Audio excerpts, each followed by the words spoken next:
Hi, my name is Paul Cresswell. Welcome to Paul's Tackle Reviews.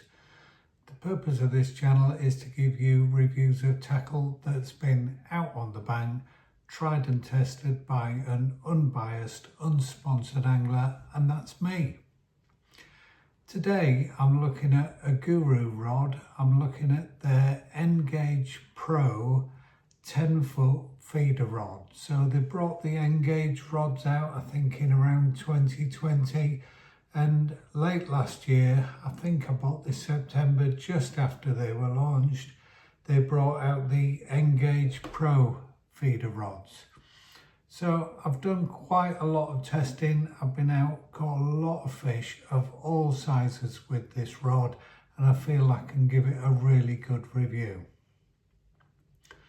10-foot feeder rods are really the staple rod of a commercial fishing. I've had loads of them over the years. I think I got my first one around 2000, 2001 when 10-foot rods were quite a novelty, and I've tried lots of different ones and I still own quite a few in the garage. This particular rod caught my eye, and it's not very often tackle does catch your eye, because how many times do you go in a tackle shop and they've actually got stuff there for you to look at? But I went in the shop and I saw this rod. It was out on the rack. I had a little waggle, I had a little play with it, and I thought it looked like the kind of rod I was after. So my main 10-foot feeder rod for using on commercials is the Preston Supera rod. Now, it's not the Supera X, it's the original Supera. I've had it a few years. I've done a video review on it, and it is an absolutely fantastic rod. But I've always felt it's been a little overgunned for winter fishing and a little overgunned maybe for catching smaller fish. I fish all year round. I catch a lot of skimmers all year round of all kinds of sizes, especially on the method feeder, and I wanted a rod that was just a little bit softer. So what are the features of the rod? I'll try and hold it up, but you can't really get very much, but it is super slim rod. All rods are really slim now. This is slimmer than my Supera. And it weighs around 162 grams, which is fine. It doesn't really matter that much with a feeder rod, because most of the time you've got it in the rest unless you're playing a fish or casting. So it's not as important, but I do feel it's a lightweight rod, very, very well balanced. Now the rings are on the bottom of the rod are slightly different, and you can see there that they tilt towards the top of the rod, which is over there. Now that's with all the rings. Now normally you find kind of standoff rod rings on the butt section that are straight down. This one is slightly tilted forward. I couldn't tell you it made a difference. It maybe does, it maybe helps casting. It's so difficult to tell, but I certainly didn't have any problems with the rings on this rod. It's got a screw reel seat, that's just standard nowadays, and it does have a longer distance from the reel to the butt than I would normally find. So I would say my Supera was a normal length handle for this kind of rod, and that I'll put a little white mark on, that comes to there on the rod. So you've got a couple of inches more on the butt, and you might think, well, it's only a couple of inches, but seriously, the first time I fished it, I noticed it straight away, and I thought, that's odd. I wonder whether that's something I'm going to be able to live with. It's also got some indentations for your kind of fingers when you're casting the rod as well. So my initial thoughts were it's a little softer than the Supera, and having used it, that is definitely the case, but it isn't maybe as much difference as you think. I'm going to put a video in a minute of the two actions of the rods, but this one's a very through action rod. It's perfect for all year round. So I've used this bomb and bread fishing in winter for carp. I've used it for my tiny little method feeders in the middle of winter, but I've also, when I first got it and now when the weather's warming up, I've used it for bigger fish and bigger methods as well. Now, I wasn't sure about the longer handle, but actually what I've done since I've got this rod is I used to cast and maybe just put a bit of pressure there. I'm now casting with a different technique where I am putting my hand on the bottom and getting more flex and punching the feeders out. And I do think it's improved my casting technique. Accuracy, it's a very accurate rod. I've used it, I have cast this 50 meters. I've counted turns and worked it out on the distance I've cast, but I would say it's perfect up to 40 meters. You can maintain good accuracy. It's that kind of range. It says on the rod it will cast, it's got a casting weight of up to 40 grams. I think that's a little over the top. I think it's got a casting weight of 30 grams would be a loaded 30 gram feeder would be my maximum. But to be honest, I can cast a 20 gram loaded hybrid 40 meters with this rod very comfortably indeed. In all the time I've been using it, I've had no wrap rounds, I've not broken a tip. It comes with 3 different tips, 3/4 ounce, an ounce and an ounce and a half. And I've said it before on my videos, I just feel a 1 ounce tip is perfect for commercial short range fishing, and I use a 1 ounce tip, and I think the tips are very, very nice, and they blend perfectly with the blank.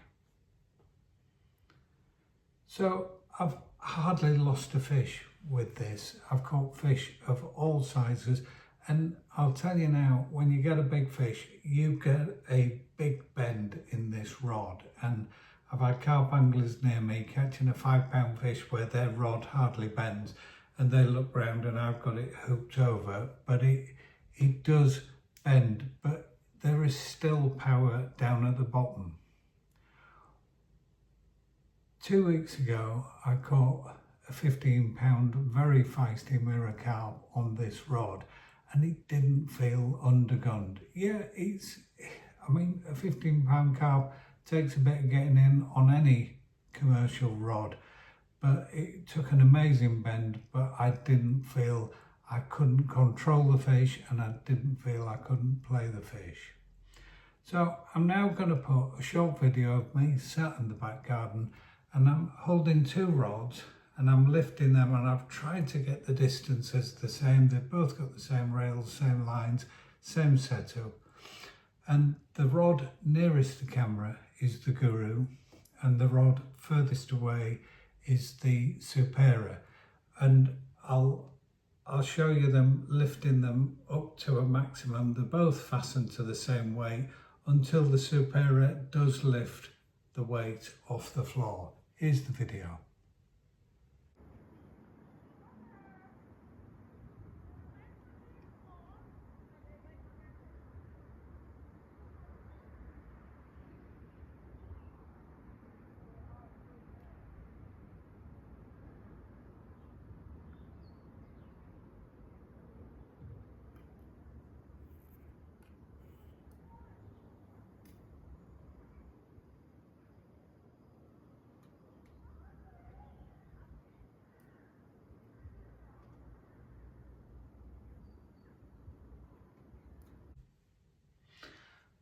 So I think that was quite interesting for me because the actions between the two are very slightly different. There isn't a lot in it.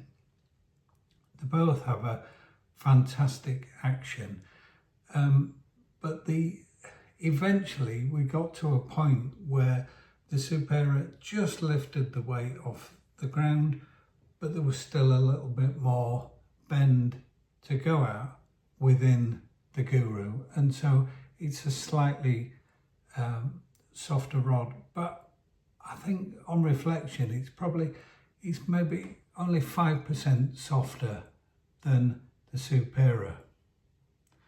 I'm now going to put a second video of me catching a couple of fish, and they're not huge fish, but it'll just give you an idea of the bend that you'll get in the rod.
I think that showed the rod off as well as I can when I'm videoing on my own on the bank, and quite often go out, I put my phone on, turn it on, and you don't catch for an hour, so you have to stop videoing because you don't want to lose all your battery. But I did get some film eventually.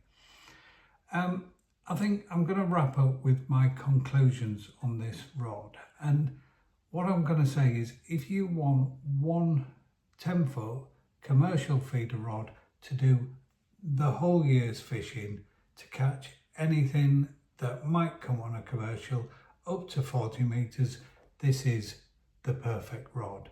I think at £125, I think it's an absolutely fantastic price. If you're looking at the Supera X or the Matrix Horizon or the Map, they're all 200 and getting upwards from that. I don't think they're offering anything this rod isn't offering. They will, I believe, I certainly think the Supera will be that 5% stiffer, but I don't have any problems at all with the extra softness that you get in this particular rod. So, like I said before, it's done bomb and bread in winter. I've done some maggot feeder fishing with this for carp. I'd be happy using it all summer. And it's become the kind of first rod. I'm going to a commercial, it's the first rod that goes in the bag because I know it can do anything I ask of it. I think it has improved my casting technique with a slightly longer handle. You need to ask yourself, will it get in the way? You get used to it almost instantly. I like the length of the handle now, and I dare say if I go back to using my Supera, I'm going to be reaching and there's going to be nothing there. I think my thoughts a few weeks ago was I was going to summarise that if you were going fishing somewhere and all your fish were going to be £8 to £15, this rod maybe isn't the ideal rod. And I probably thought that in my head, and at that point I'd use the Supera, but having caught the £15 fish and seeing how the power goes right down the blank, I think in all honesty now, this is my 10-foot feeder rod for commercials, for anything that I'm going to do. There's nothing wrong with having a slightly softer rod, and it might take you a bit longer on the really big fish, but you're going to land so many more of those smaller fish. That's it for today. If you want to give me a like and a thumbs up, that's great. If you want to subscribe, I've got more stuff coming. We're nearly at 100 videos on the channel, tons for you to look at there. If you've got any questions about this rod, then put them down below and I will come back to you. If you've got any comments, if you've maybe tried one of the other ones in the range, because I think the 11 and the 12 foot are a little bit more distance casting rods as well, so that would be interesting. Until next time, tight lines.